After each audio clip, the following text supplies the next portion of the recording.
네, 오늘은 출애굽기 28장 1절로 14절 말씀을 가지고 디자인하시는 하나님이라는 제목으로 하나님 말씀을 증거하려고 합니다. 성경을 하나님께서 우리에게 주시는 말씀으로 여기고 읽잖아요, 우리가. 근데 이런 말씀을 읽다가 보면 이 말씀을 도대체 지금 왜 써놓으셨는지를 이해가 안 되는 말씀들이 있어요. 특별히 이런 말씀이 오늘날 우리에게 뭔 소용이 있는지 싶을 때가 있습니다. 여러분, 제 가장 유명한 구절이 역대상 앞에 부분들이죠. 1장부터 9장까지 사람 이름만 쭉 나열된 부분을 읽을 때에도 이게 오늘 우리에게 무슨 소용이 있나라는 의문이 들 때가 있습니다. 또 실제로 요즘 우리가 성막에 관한 하나님의 지시사항에 대한 말씀을 읽고 계속 묵상하고 있잖아요. 오늘날 이 성막이 우리에게 주시는 의미가 과연 어떤 것을 우리에게 요구하시는 것인지에 대한 이해가 어려울 때가 있습니다. 물론 성막이라는 것이 예수 그리스도를 상징하고 또 여러 가지 설명과 해석이 있습니다만은 하나님께서 귀하게 여기시고 하나님의 거룩함을 드러내기 위해서 만들어지도록 그렇게 알려주신 성막임에도 불구하고 오늘날 우리에게 이게 어떤 의미를 주고 있으며 내가 이 말씀을 듣고 어떤 모습으로 적용해야 되는가에 대한 묵상의 어려움이 사실은 성경 구절을 읽다가 보면 있어요. 성막도 그렇지만 오늘 하나님께서는 대제사장의 의복에 관한 말씀을 하시는데 일일이 디자인을 지시하셔요. 실과 장식에 대해서도 일일이 정말 시시콜콜하게 말씀을 하시는데 수천 년이 지난 오늘 우리에게 이 말씀을 통해서 하나님이 뜻하시는 바는 뭘까를 좀 더 깊이 생각해야 될 때가 있습니다. 그래서 묵상을 하면 그걸 하다가 보면 해석이 어렵고 그리고 적용은 더 어려워지게 되기도 해요. 근데 여러분, 성경을 반복해서 읽으라고 그러잖아요. 묵상을 하시려면 반복해서 읽어야 되거든요. 본문을 반복해서 읽다가 보면 성령의 도우심으로 우리가 깨달아가는 부분이 생겨요. 반드시 생깁니다. 그러니까 묵상의 기본은 반복이에요. 한 본문을 적어도 두세 번 이상 읽는, 그렇게 깨달아가는 부분이 생기고, 그래서 그 가운데서 영적인 성장을 이루는 게 묵상이 주는 유익이기도 합니다. 아시는 분들은 아시겠지만 제가 미국에 와서 목회를 하기 전에 10년 동안 광고 회사를 운영을 했습니다. 지면 광고라고 하는 주로 신문이나 잡지에 실리는 광고 만드는 일을 주로 했고요. 또 아직도 쓰고 있는 분들이 있는데 작은 기업들의 로고체나 이런 것들을 만들어 주기도 했어요. 그러다가 인쇄소까지 운영을 했었습니다. 그래픽 디자인이 주 업무였어요, 저희가 하는 일에. 그래서 디자이너들이 많을 때는 한 6명, 전체 직원이 10명이 훨씬 넘는 그런 회사를 운영을 했었습니다.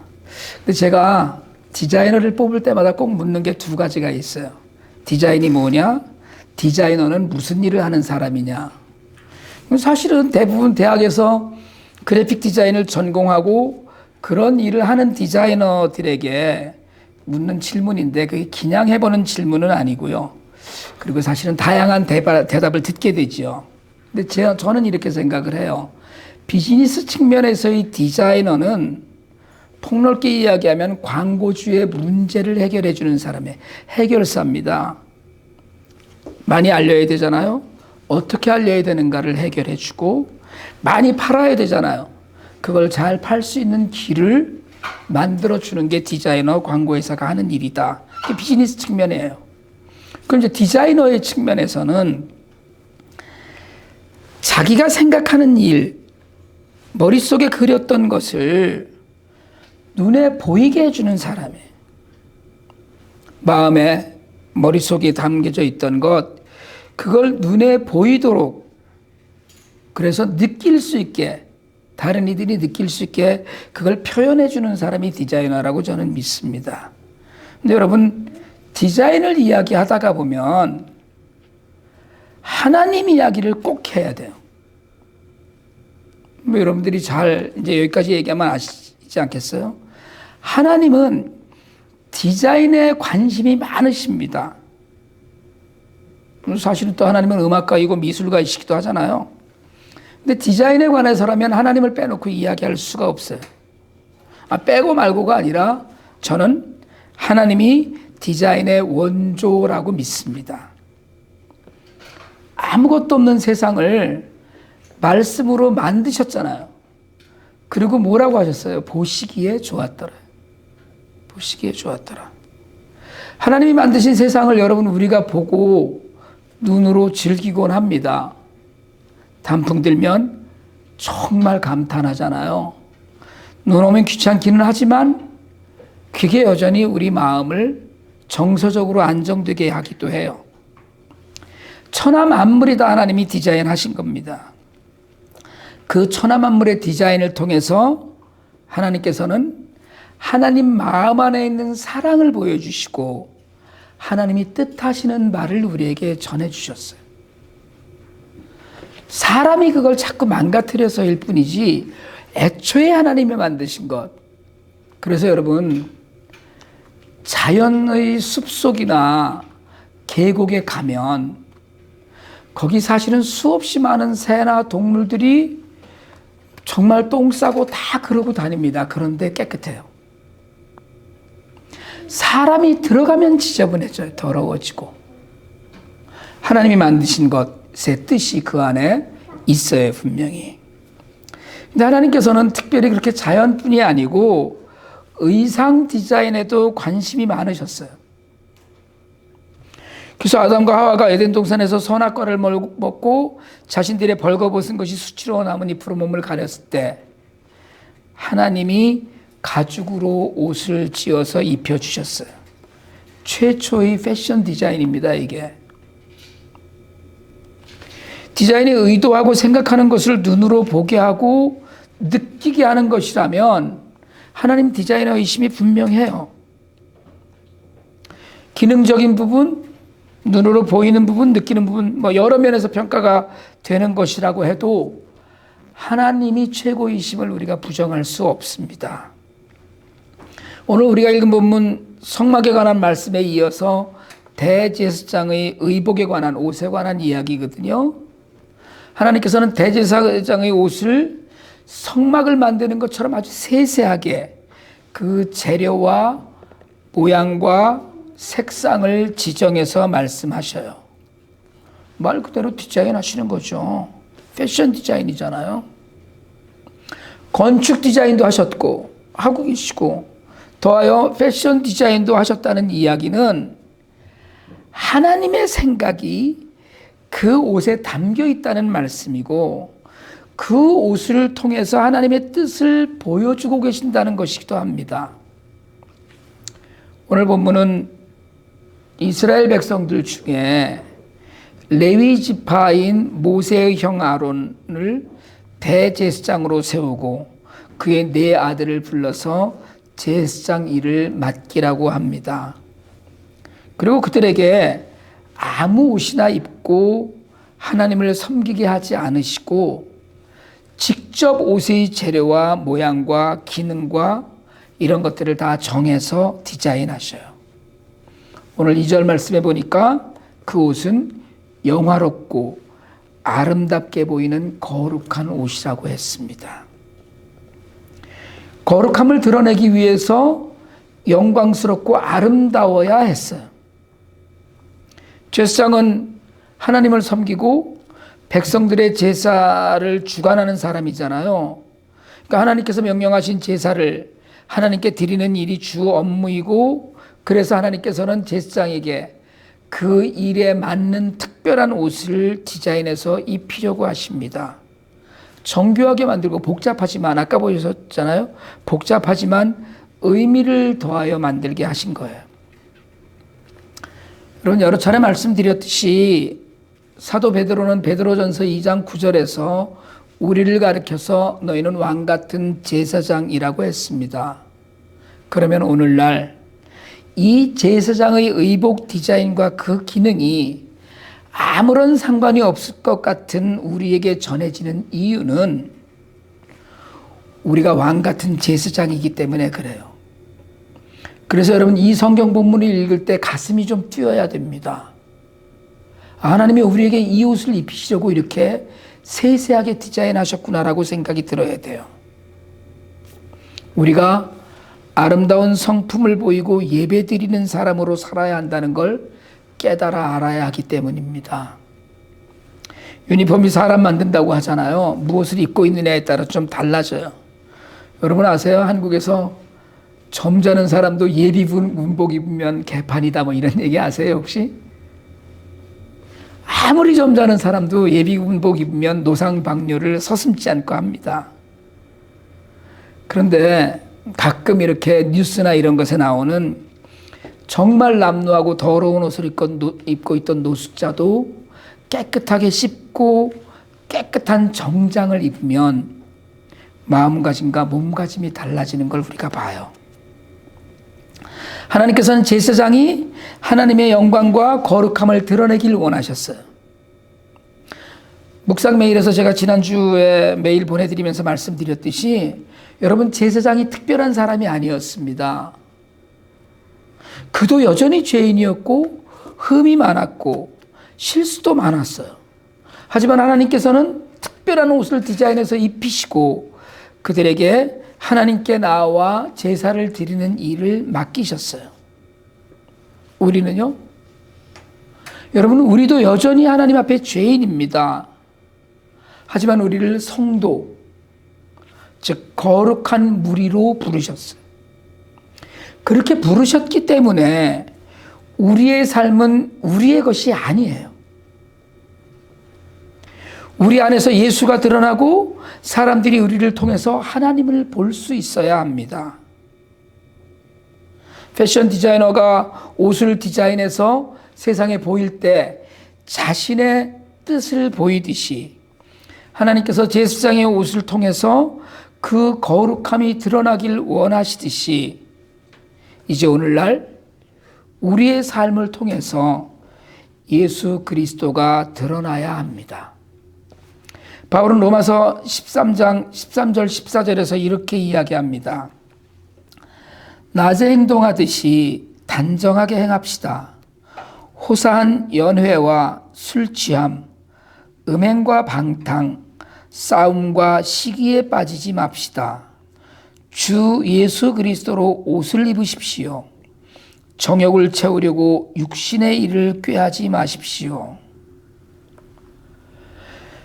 여러분 주 예수 그리스도로 옷을 입는 것은 구원받은 백성이 다르게 살아야 하는 이유이기도 합니다. 어떻게 예수 그리스도로 옷을 입습니까? 어떻게 옷을 입겠어요? 여기다 예수 그리스도 이렇게 옷에다 써요? 아니면 예수표 옷을 입어야 됩니까? 바울은 예수 그리스도로 옷을 입으라고 하면서 어둠의 행실을 버리라고 합니다. 옛사람을 버리라는 말이에요. 단정하게 살라고 합니다. 화려한 명품이 아니더라도 그렇게 치장하는 게 아니라고 하더라도 더러운 일을 멀리하라는 걸 강조하는 이야기입니다. 사치스럽고 화려한 파티나 술 취하는 일, 음행하는 일, 싸우고 시기하는 일 따위를 벗어나서 예수 그리스도의 사람이 되라는 얘기예요. 그것이 예수 그리스도로 옷 입는 거예요. 그렇게 사는 것이. 내 정욕, 내 욕망을 채우려고 육신의 일을 꾀하지 말라고 합니다. 여러분 우리가 육신의 일이 뭡니까? 열심히 일하는 거잖아요. 사실은. 열심히 공부하는 거잖아요. 그런데 그렇게 열심히 일하는 것의 목표가 내 욕망을 채우는 것이라면 하지 말라는 거예요. 하나님의 영광을 위해서 하는 일입니다. 여러분이 열심히 세상에 나가서 일하시는 이유는 뭡니까? 돈 잘 벌어서 잘 편안하게 살려고요? 학생이 공부를 열심히 하는 이유가 뭐예요? 좋은 학교에 가서 부모님께 효도하려고요? 그게 아니고 모든 것이 하나님께 영광 돌리기 위해서요. 그러면 여러분 그리스도로 옷 입은 사람은 함부로 살 수가 없습니다. 적당히 일할 수가 없어요. 예수의 사람이 되려면 버려야 될 것들이 있어요. 하나님 앞에서 아름답고 거룩한 예배자로 살려면 어둠의 일 멀리해야 됩니다. 옳지 않은 일이 뭔지 우리가 알아요. 육신의 쾌락을 위해 거룩함을 버리지 말아야 합니다. 하나님이 디자인하시는 옷은 그 옷을 입은 사람이 함부로 살아갈 수 없게 하시는 옷이에요. 왕 같은 제사장으로 부름받은 우리 모두는 이제 내 욕망이 아닌 예수님의 길을 따라서 살아야 합니다. 우리를 보고 사람들이 아름답고 영광스러운 하나님의 나라를 볼 수가 있어야 돼요. 그게 삶으로 증거가 돼야 됩니다. 저 사람 예수 믿는 사람인가 봐, 이 소리 들어야 되거든요. 아, 저 사람 뭐가 좀 달라, 이 소리를 우리가 들어야 되거든요. 그게 예수로 옷 입은 사람이에요. 사람들을 함부로 대하지 말고 모든 것이, 모든 생명이 하나님께로부터 왔음을 인정하면서 살아야 합니다. 거친 말이 다듬어지고 악한 생각이 누그러뜨려지는 삶이 바로 하나님이 디자인하신 우리의 삶이에요. 오늘 말씀해 보니까 제사장의 옷에 더해진 특징이 있는데 그 특징이 금색 실이에요. 쭉 묵상하셔서 아시겠지만 제사장의 의복을 만드는 데 드는 재료는 성막을 만드는 데 드는 재료와 동일합니다. 다 같아요. 청색실, 홍색실, 가는 배실 다 똑같습니다. 그런데 천을 짜는 실 중에 금실이 처음으로 추가가 됩니다. 오직 여기서만 추가가 돼요. 제사장은 모든 백성을 대신하여서 하나님 앞에 서는 자입니다. 그에게 이처럼 아름다움을 더한 옷을 입히는 것은 그 책임이 무겁다는 걸 느끼게 하기 위해서예요. 아까 그림에서도 보셨듯이 금색 실로 여호와께 성결이라고 하고 금색 실로 끈을 묶습니다. 거기에 우리가 흔히 흉패라고 개역개정에서 배운 그 말씀대로 가슴바지에 긴 조끼 모양의 상의 에봇이 있습니다. 거기에 멜빵을 달고 양쪽 멜빵에 홍옥수라고 하는 두 보석을 2개 다는데 그 보석 2개에 이스라엘 12자손의 이름을 6명씩 새겨 넣었어요. 하나님 그렇게 이야기하십니다. 내가 그 이름을 새긴 보석을 어깨에 달고 다니면 하나님이 그 이름을 늘 기억하겠다고 하셔요. 여러분, 하나님은 우리를 늘 기억하고 계십니다. 그런데 오늘날 우리가 우리 가슴에 새기고 우리의 어깨에 짊어진 우리의 중보 기도의 제목이 되는 다른 이들은 누가 있습니까? 하나님께서 잊지 않고 계신 이웃은 누구일까요?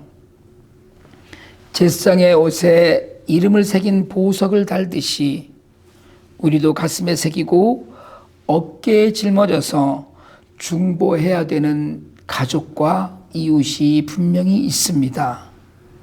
오늘 우리의 삶에 새기듯이 기억해야 하고 하나님께서도 그래서 기억하는 이웃은 누구 있는지 그들을 위해 기도할 수 있기를 바랍니다. 아론은 하나님이 세운 사람이에요. 말씀드렸듯이 그가 무슨 특별하고 뛰어나고 거룩한 인물이 절대로 아닙니다. 오히려 후에 아론은 모세를 기다리던, 산에 오른 모세를 기다리던 백성들과 함께 금송아지 우상을 만든 사람이에요. 그러나 하나님께서는 거룩하지 않은 이에게 거룩한 사명을 그 제사장의 옷을 입혀서 맡기셨어요. 화려하고 아름답게 그리고 하나님의 영광을 드러내기 위해서 만들어주신 옷을 입고 아론과 그의 아들들은 제사장의 직무를 수행합니다. 바울 사도는 갈라디아서 3장 27절에서도 아까 로마서와 같은 이야기를 해요. 세례를 받은 사람은 그리스도로 옷 입었다고 했습니다. 세례가 뭡니까? 그리스도와 합한 거 아니에요. 그리스도와 합하여서 죄를 버리고 의로 사는 것을 말합니다. 바로 예수님을 닮는 인격과 그 성품으로 사는 것을 말해요. 그걸 바울은 옷을 입었다고 표현합니다. 우리가 단정하게 옷을 입을 때 단정해 보이잖아요. 개성 있게 옷을 입기도 하고 수수하게 또 때로는 아름답게 치장도 합니다. 그러나 어찌되었든 예수 그리스도로 옷을 입는다는 것은 바로 예수님의 성품을 보여주는 삶을 말합니다. 여러분, 하나님께서 세상의 모든 것을 디자인하셨어요. 제사장이 옷을 디자인하셨듯이 오늘 우리의 삶도 디자인하셨습니다. 그리고 사실은 우리도 특별한 사람이 아니에요. 우리가 특별한 것이 있다면 그것은 하나님의 사랑을 받고 하나님으로부터 아무 조건 없이 택함을 받았다는 것 뿐입니다. 세상에 많은 사람들이 있는데 그저 하나님의 은혜로 부르심을 받았던 것 뿐이에요. 여러분, 오늘부터 시시하게 살지 마시길 바랍니다. 디자인하신 하나님이 우리를 디자인하셨어요. 그 특별히 만드셨다는 거예요. 대제사장이 그 화려하고 엄숙한 그리고 거룩함의 그 의미를 담은 그런 옷을 디자인하신 하나님께서 세상의 제사장으로 왕 같은 제사장으로 부른 우리를 이제 예수 그리스도로 옷 입히셔요. 예수를 닮은 삶을 사는 것이 하나님이 디자인하신 뜻대로 사는 것입니다. 하나님은 디자인하시고 우리는 그 디자인을 보여주는 삶을 살아야 해요. 디자인하시는 하나님의 뜻을 보여주는 삶을 통해서 하나님의 영광을 우리의 삶으로 드러내는 우리 모두가 되기를 주님의 이름으로 간절히 축복합니다. 기도드리겠습니다. 하나님 아버지, 하나님께서 귀하고 아름답게 디자인하시고 만드셨는데 저희가 그 디자인의 의도대로 살지를 못하고 있습니다. 아름답고 향기로운 주님의 사람으로 살아갈 믿음의 결단을 허락하여 주시옵소서. 우리를 구원하셔서 우리로 하여금 그리스도로 옷 입게 하신 예수님 이름으로 기도드립니다. 아멘.